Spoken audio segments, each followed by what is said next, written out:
Good evening. I've got cue cards. What professional job by these guys, by the way. Round of applause again. Come on, way! Let's have it.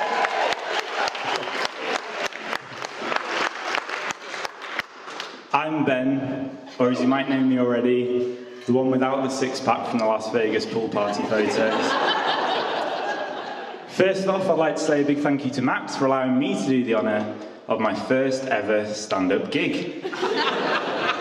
When I was first offered this role, I was filled with immense pride, but then a real, sudden, chilling dread. Aside from the soppy-eyed do's and the exchanging of rings, I think we can all agree that the best man's speech is the main event. And while you may all think that this was a difficult task to put together, well, if you know Max and Jess well enough, this shit writes itself. Over the last 18 months, Max has drunkenly and repeatedly reeled off two key reasons as to why he's put me in charge of today's speech. One, because I won't humiliate him. And two, because I'm the funniest person he knows. I'm not going to make any arguments for the second point, but I'll make no promises for the first. For the unacquainted among you, Max and I go way back. I'll never forget the first time that those innocent puppy dog eyes caught Pat's mine as we strolled through the corridors of Manorbank Halls of Residence at Newcastle in 2010. He was a young man in need of a friend. And, against my better judgment, I opened up my heart and invited him with us on a sophisticated evening of pub golf. Hours later, we were dressed in questionable golf attire, drinking the cheapest vodka, dancing on the stickiest floors, and entering the tackiest nightclubs that Newcastle had to offer. I'm happy to say it's all been downhill from there. It was clear from the get-go that mine and Max's unlikely northerner-southerner relationship was always going to flourish. We share passions in so many different things. Movies, more specifically the ones that Max can keep up with. Music, more specifically just Kanye West. And football, but more specifically supporting a team from outside of the county that you're born in. We also know every lyric to every song from Les Mis, as any poor sucker here who's joined us through a long road trip across England, Scotland, or even Australia can attest to. I have felt a big part of the Cooper clan for many years now, having been warmly welcomed in over a decade ago by Paul Kay, Jay Scott, and Jen. I've lost my trail of thought here completely. First I was mistaken for Max's first boyfriend. Sorry, Jess. And then as Jen's first boyfriend. Sorry, Sam. But now I've established myself as a best friend of Max. Or as Kay likes to call me, the son that she never had.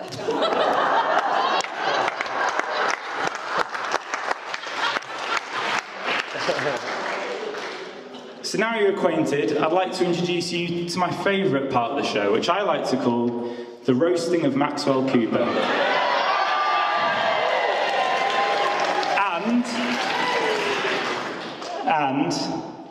And to a lesser extent, the person that we now know as Jessica Cooper. April 29th is a very special day. Not only is it the day that Max and Jess finally tie the knot, it's also my dad's 60th birthday. Happy birthday, Martin.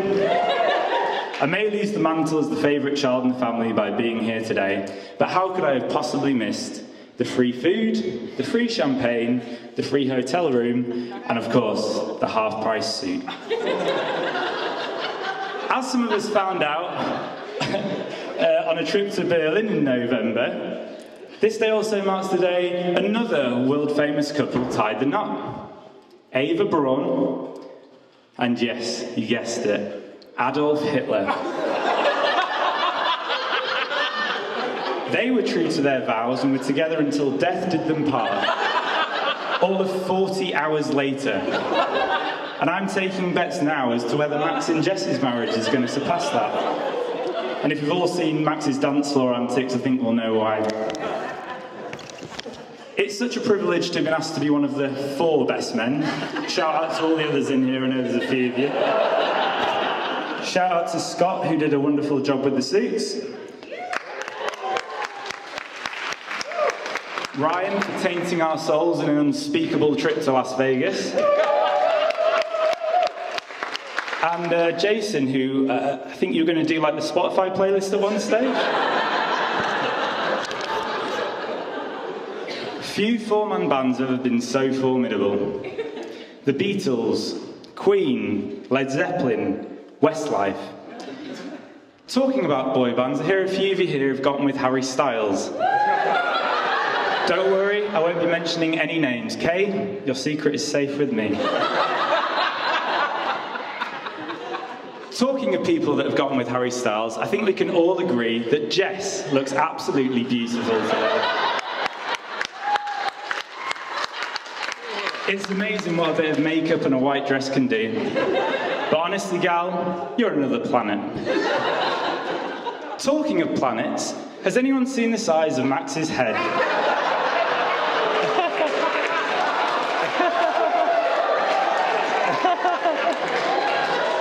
Be sure to keep a safe distance so as not to be swept up in its orbit. Max's massive head has gotten us into a few scrapes over the years. His head grew so big at uni that he once declared himself in the top 1% of good-looking people in Newcastle. And with a population boasting the likes of Cheryl Cole, David Ginola, and at one time our very own Ethan Potter. I'll let you guys be the judges. Max is a man of simple tastes.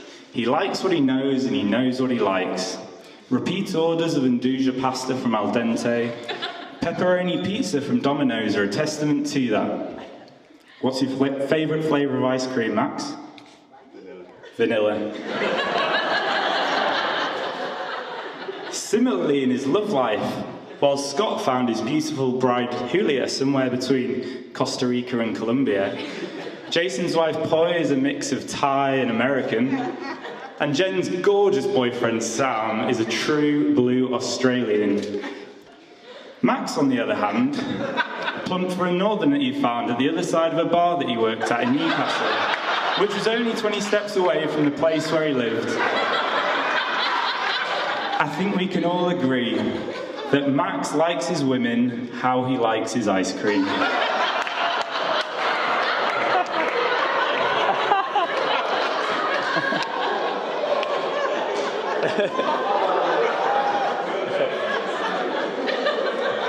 It's nice to see the uni boys in the house today. You might know that we all lived together at uni, 8 of us in total, 7 guys and 1 girl.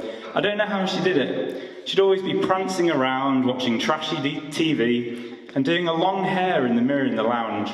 We'd always used to shout at her, "Max, move out the way, we're trying to play FIFA." This is the last one, Max, it's okay.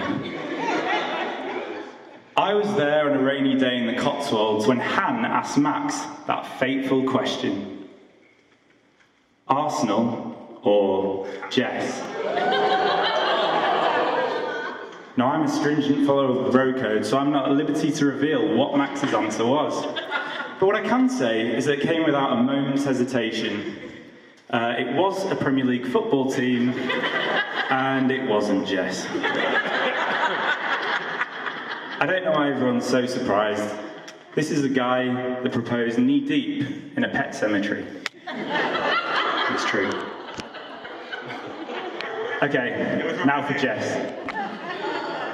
So if I didn't mention it already, Jess had a youthful fling with Harry Styles. And it's clear from that she's derived a type. Curly hair, flamboyant style, undoubted charm. Effeminate dress sense, suspect facial hair, closeted campness. Oh, sorry, I'll stop there. Another love of Jess's life is running, and I've got immense pride in her newfound abilities. As John said, she's only picked it up over the last couple of years, and already you can see her hurtling through the parks and canals of London. She's even done a marathon or two. Perseverance, breathing techniques, mental strength, all things required for a lifetime with Max.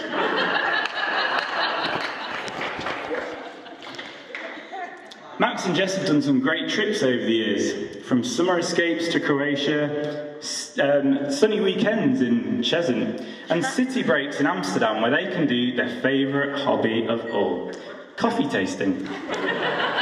Talking of Holland, has anyone heard about Jess's windmilling experience at Embargo's in Chelsea for Sweeney's birthday a couple of years ago? Okay, Jess, this is where I need a visual representation from you, please. If you could please stand up for us. Okay, at least just do me, come on, Jess. Come on, Jess, you can do it. After far too many Prosecco's, a drunken Jess wildly and inexplicably swung her arms around on the dance floor, unintentionally landing a right hook on a friend of a friend's eye. Don't be fooled by the beauty and the grace emanated by today's bride. She is a dangerous weapon. The poor bloke woke up with a black eye, and we've never heard from him since. And you can now get that iconic moment on a t-shirt at 44t.com. Okay, now for the gushy stuff. As a couple, Max and Jess balance each other out perfectly.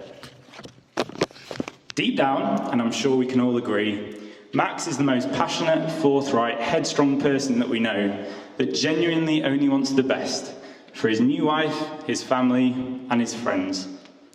He's the biggest presence in any room that he walks into, and the man just exudes confidence. He's the best friend that I could ask for, and I could genuinely rely on him for anything, and I absolutely love you to bits, man.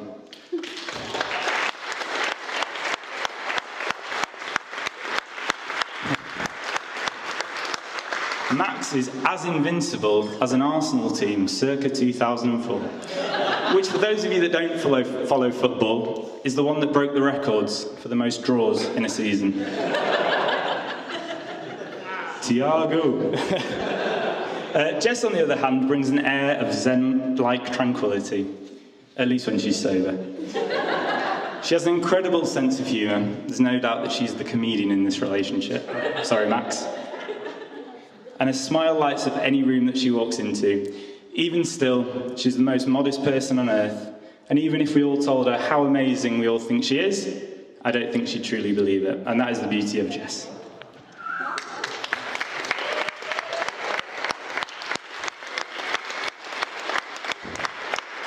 As individuals, they're such amazing people, but together, they're even better versions of themselves. The both of them wouldn't be who they are now without each other. They're each other's biggest cheerleader and are always driving each other to be their very, very best. They've built an amazing life for themselves in London, partying away the years, and there's no doubt their entire friendship group gravitates around them, and we're so lucky to be caught up in that as an East London gang. And that's why there's so many people gathered here today to celebrate and give back the love and just all of the passion that you've put into us over the years. I do consider myself very lucky to have a special friendship with both Max and Jess. Just on a personal note, over the last couple of years, it's been a bit of a roller coaster for me and my family. My mum had something called Huntington's disease. She deteriorated quite rapidly last year and sadly passed away in August. Max and Jess were absolute rocks throughout that entire period. They were the first people that I talked to when Mum passed away. They came all the way up to the funeral, and since then they've always been there for deep and meaningful chats. It's at times like those that you know who your friends are, and I really felt the love from those guys then, so I just want to say a big thank you.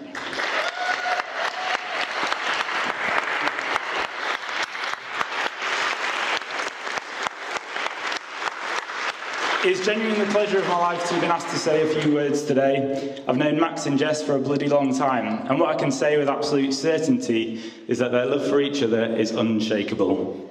And while he might not admit it, Max certainly does love Jess a lot more than Arsenal Football Club. And let's be honest, if he can do a full season ticket at the Emirates, I'm very sure he can do a lifetime with Jess. So with all that said and done, please join me in raising a glass to the biggest, the best, the freshest, sexiest couple in town, the Coopers!